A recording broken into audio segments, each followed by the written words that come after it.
നടിയുടെ ലൈംഗിക പീഡന പരാതിയിൽ ചലച്ചിത്ര സംവിധായകൻ രഞ്ജിത്ത് അഴിക്കുള്ളിൽ ഇന്നലെ കസ്റ്റഡിയിലെടുത്ത രഞ്ജിത്തിനെ 14 ദിവസത്തേക്ക് കോടതി റിമാൻഡ് ചെയ്തു. രഞ്ജിത്തിനെതിരെ തെളിവുണ്ടെന്നും രഞ്ജിത്ത് രക്ഷപ്പെടാൻ ശ്രമിച്ചെന്നും പോലീസ് പറഞ്ഞു. പരാതി വ്യാജമെന്നാണ് രഞ്ജിത്തിന്റെ വാദം. ഇന്നലെ തൊടുപുഴയിൽ നിന്ന് അറസ്റ്റ് ചെയ്ത സംവിധായകൻ രഞ്ജിത്തിനെ ഇന്ന് രാവിലെയാണ് എറണാകുളം ഫസ്റ്റ് ക്ലാസ് ജുഡീഷ്യൽ മജിസ്ട്രേറ്റിന് മുന്നിൽ ഹാജരാക്കിയത്. കേസിൽ കഴമ്പുണ്ടെന്ന് മനസ്സിലാക്കിയ കോടതി രഞ്ജിത്തിനെ 14 ദിവസത്തേക്ക് റിമാൻഡ് ചെയ്തു. പരാതിക്ക് പിന്നിൽ ഗൂഢാലോചനയുണ്ടെന്നാണ് രഞ്ജിത്തിന്റെ വാദം. നടി എന്തുകൊണ്ട് ആഭ്യന്തര പരാതി പരിഹാര സമിതിക്ക് പരാതി നൽകിയില്ലെന്നും രഞ്ജിത്ത് ചോദിക്കുന്നു. പരാതി വ്യാജമെന്ന് ചൂണ്ടിക്കാട്ടി രഞ്ജിത്ത് ജാമ്യഹർജി ഫയൽ ചെയ്തു. ജാമ്യം നൽകരുത് എന്ന നിലപാടിലാണ് പ്രോസിക്യൂഷൻ. രഞ്ജിത്തിനെ കസ്റ്റഡിയിൽ വാങ്ങി ചോദ്യം ചെയ്യേണ്ടതുണ്ട്. സ്ത്രീ സുരക്ഷയ്ക്ക് തന്നെ ഭീഷണിയായ പ്രതി പുറത്തിറങ്ങിയാൽ കേസ് അട്ടിമറിക്കപ്പെടുമെന്നും പ്രോസിക്യൂഷൻ കോടതിയെ അറിയിച്ചു. പ്രിലിമിനറി ആയിട്ട് നമുക്ക് അങ്ങനെ ഒരു അഫൻസ് നടന്നിട്ടുണ്ടോ സ്ഥലമുണ്ടോ അത് കൺഫേം ചെയ്ത് പിന്നെ ഞങ്ങൾ മുൻകൂട്ടി നീക്കും. ജനങ്ങളിൽ കേസ് എടുത്ത് ഏകദേശം ഒരാഴ്ച കഴിഞ്ഞിട്ടാണ് നമുക്ക് അടുത്ത ഭാഗത്ത്. ഫോർട്ട് കൊച്ചിയിൽ നടന്ന സിനിമാ ചിത്രീകരണത്തിനിടെയാണ് രഞ്ജിത്ത് യുവനടിയോട് അപമര്യാദയായി പെരുമാറിയത്. സ്ത്രീത്വത്തെ അപമാനിക്കൽ, തടഞ്ഞു നിർത്തൽ, ലൈംഗികാതിക്രമം തുടങ്ങിയ വകുപ്പുകൾ ചുമത്തിയാണ് രഞ്ജിത്തിനെതിരെ കേസെടുത്തത്. വിഷ്ണു സുരേഷ്, 24 കൊച്ചി. ഈ വിഷയത്തിൽ പുതിയ അപ്ഡേറ്റുകൾ വരുന്നുണ്ട്. നമുക്ക് അതിലേക്ക് കൂടെ ഒന്ന് പോകാം. സംവിധായകൻ രഞ്ജിത്തിനെ കസ്റ്റഡിയിൽ വാങ്ങാനാണ് അന്വേഷണ സംഘത്തിന്റെ നീക്കം. കസ്റ്റഡി അപേക്ഷ അല്പസമയത്തിനകം Ernakulam judicial first class magistrate കോടതി പരിഗണിക്കും. അന്വേഷണത്തോട് പൂർണ്ണമായും സഹകരിക്കുമെന്നും പരാതിക്ക് പിന്നിൽ ഗൂഢാലോചനയെന്നുമാണ് രഞ്ജിത്തിന്റെ വാദം. വിവരങ്ങളുമായി വിഷ്ണു സുരേഷാണ് കൊച്ചിയിൽ നിന്ന് ചേരുന്നത്.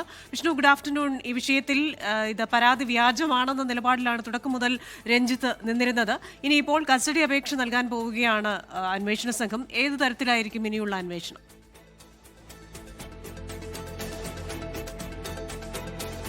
ക്രിസ്റ്റീന, ഇന്ന് 12 മണിയോടുകൂടി തന്നെ രഞ്ജിത്തിന്റെ ജാമ്യ ഹർജി സെഷൻസ് കോടതിക്ക് മുമ്പാകെ, ജുഡീഷ്യൽ ഫസ്റ്റ് ക്ലാസ് മജിസ്ട്രേറ്റ് കോടതിക്ക് മുമ്പാകെ വന്നിരുന്നു. ആ ഘട്ടത്തിലാണ് രഞ്ജിത്തിനെ കസ്റ്റഡിയിൽ വാങ്ങി ചോദ്യം ചെയ്യേണ്ടത് അനിവാര്യം എന്ന കാര്യം പ്രോസിക്യൂഷൻ അറിയിച്ചത്. തുടർന്ന് പ്രോസിക്യൂഷൻ ഇന്ന് ഉച്ചയ്ക്ക് ശേഷം കസ്റ്റഡി അപേക്ഷ നൽകാമെന്നും പറഞ്ഞിരുന്നു. ഈ ലൈംഗികാതിക്രമം നടന്നുവെന്ന് പറയുന്ന കാരവൻ അത് ഏതാണെന്ന് തിരിച്ചറിയേണ്ടതുണ്ട്. അതോടൊപ്പം തന്നെ കൂടുതൽ വിവരങ്ങൾ പ്രതിയിൽ നിന്ന് ചോദിച്ചറിയണം. ഇന്നലെ രഞ്ജിത്തിനെ കസ്റ്റഡിയിലെടുത്തെങ്കിലും ആരോഗ്യ പ്രശ്നങ്ങൾ ഉള്ളതിനാൽ വിശദമായി ചോദ്യം ചെയ്യൽ സാധിച്ചില്ല. ആ പശ്ചാത്തലത്തിലാണ് കസ്റ്റഡിയിൽ ചോദ്യം ചെയ്യുന്നത് അനിവാര്യമെന്ന നിലപാടിലേക്ക് പ്രോസിക്യൂഷൻ എത്തിയിട്ടുള്ളത്. ഉച്ചയ്ക്ക് ശേഷം രഞ്ജിത്തിന്റെ കസ്റ്റഡി അപേക്ഷ പരിഗണിക്കും. കസ്റ്റഡി അപേക്ഷയിൽ ഒരു തീരുമാനമുണ്ടായി. രഞ്ജിത്തിനെ കസ്റ്റഡിയിൽ വിടുകയാണെങ്കിൽ വിട്ട് അത് വിടുമോ ഇല്ലയോ എന്നുള്ള കാര്യത്തിലൊക്കെ തീരുമാനമുണ്ടായ ശേഷം മാത്രമേ ജാമ്യ ഹർജിയിലേക്ക് കടക്കൂ എന്നാണ് ലഭ്യമാകുന്നത്. അതായത് ഇന്ന് ജാമ്യ ഹർജി പരിഗണിക്കില്ല എന്നാണ് നമുക്ക് മനസ്സിലാവുന്നത്. രഞ്ജിത്ത് ജാമ്യ ഹർജിയിൽ ഉന്നയിക്കുന്ന പ്രധാനപ്പെട്ട വാദങ്ങൾ പരാതി വ്യാജമാണ്, പരാതിക്ക് പിന്നിൽ ഗൂഢാലോചനയുണ്ട്, തനിക്ക് നിരവധി ശത്രുക്കളുണ്ട്, ഈ സിനിമയ്ക്ക് ഒരു ഇന്റേണൽ കമ്മിറ്റി ഉണ്ടായിട്ട് നടി എന്തുകൊണ്ട് ഇന്റേണൽ കമ്മിറ്റിക്ക് പരാതി നൽകിയില്ല എന്ന ചോദ്യം രഞ്ജിത്ത് ഉയർത്തുന്നുണ്ട് ജാമ്യാപേക്ഷയിൽ. ഒപ്പം ആരോഗ്യ പ്രശ്നങ്ങളുണ്ട്, ബലം പ്രയോഗിക്കാൻ രഞ്ജിത്ത് ശ്രമിച്ചു തുടങ്ങിയ കാര്യങ്ങളൊക്കെയാണ് SIT ഈ അവരുടെ റിമാൻഡ് റിപ്പോർട്ടിൽ വ്യക്തമാക്കിയത്. പക്ഷേ തന്റെ ശാരീരിക അവസ്ഥകൾ തനിക്കുണ്ട്, അത്തരത്തിൽ ബലം പ്രയോഗിക്കാൻ പറ്റുന്ന ഒരു ശരീര സ്ഥിതിയിലല്ല താനുള്ളത് തുടങ്ങിയ കാര്യങ്ങളൊക്കെ ചൂണ്ടിക്കാണിച്ചാണ് രഞ്ജിത്ത് ഈ ജാമ്യ ഹർജി നൽകിയിട്ടുള്ളത്. ഒപ്പം ഈ കേസിന്റെ അറസ്റ്റുമായി ബന്ധപ്പെട്ട നടപടിക്രമങ്ങളിലും ചില വീഴ്ചകൾ സംഭവിച്ചിട്ടുണ്ടെന്ന് രഞ്ജിത്ത് കോടതിയെ അറിയിച്ചിട്ടുണ്ട്. പക്ഷേ രഞ്ജിത്തിന്റെ ജാമ്യ ഹർജി ഇന്ന് പരിഗണിക്കില്ല. രഞ്ജിത്ത് നിലവിലുള്ളത് എറണാകുളം സബ് ജയിലിലാണ്. ഇന്ന് കസ്റ്റഡി അപേക്ഷ പരിഗണിച്ച് കസ്റ്റഡിയിൽ വിടുകയാണെങ്കിൽ രഞ്ജിത്തുമായുള്ള തെളിവുകളടക്കമുള്ള നടപടിയിലേക്ക് പോലീസ് പോകും. അതിനുശേഷം ഈ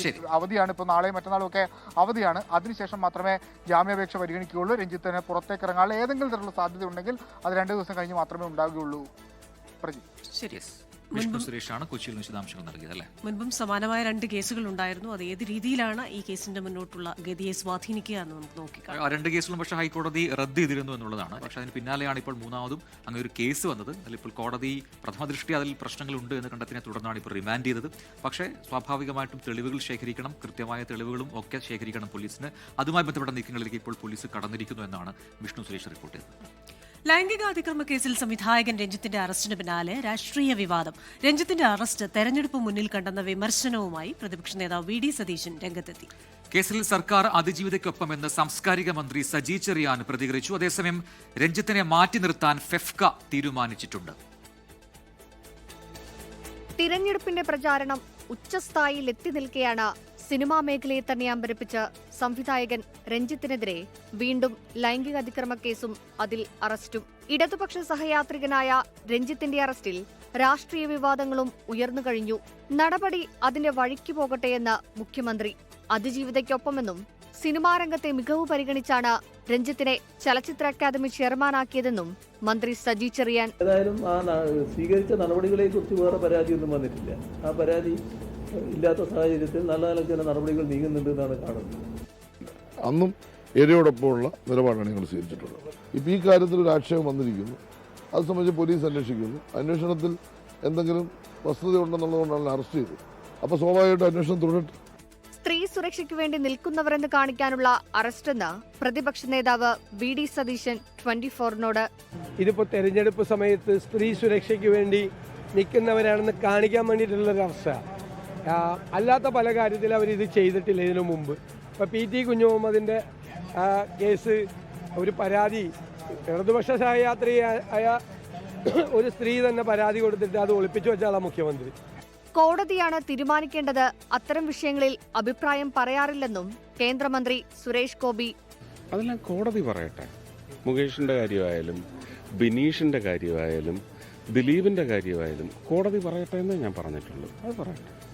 കർമ്മ ആരെയും വെറുതെ വിടില്ലെന്ന് രഞ്ജിത്തിനെതിരായ ആദ്യ കേസിലെ പരാതിക്കാരിയായ ബംഗാളി നടിയുടെ പ്രതികരണവും 24-നോട്. Karma is a bitch. It leaves nobody. So whatever goes around comes around. So this person, Ranjit, he may be an acclaimed director. He can be, somebody who's very famous. I have no clue. Maybe he is. രഞ്ജിത്തിനെ ഫെഫ്കയിൽ നിന്നും മാറ്റി നിർത്താനും തീരുമാനം. നമ്മൾ ഇത്തരം ലൈംഗിക അതിക്രമവുമായി ബന്ധപ്പെട്ട കേസുകളിൽ ഒരാളെ പ്രതി ചേർക്കപ്പെട്ടാൽ ഞങ്ങളുടെ മെമ്പറാണെങ്കിൽ അദ്ദേഹത്തെ അതിനകത്തൊരു തീർപ്പുണ്ടാകുന്നവരെ മെമ്പർഷിപ്പിൽ നിന്ന് മാറ്റി നിർത്തുക എന്നുള്ളതാണ് നമ്മുടെ നടപടിക്രമം. അപ്പോൾ ഞാൻ ആയാലും ആ നിർദ്ദേശം ഫെഫ്ക ഡയറക്ടേഴ്സ് യൂണിയൻ ജനറൽ സെക്രട്ടറിക്കും ഫെഫ്ക റൈറ്റേഴ്സ് യൂണിയൻ ജനറൽ സെക്രട്ടറിക്കും കൊടുത്തിട്ടുണ്ട്. തിരഞ്ഞെടുപ്പ് കാലത്തുണ്ടായ രഞ്ജിത്തിന്റെ അറസ്റ്റ് കൂടുതൽ ചർച്ചകളിലേക്ക് വഴിവെക്കുകയാണ്. 24 കൊച്ചി.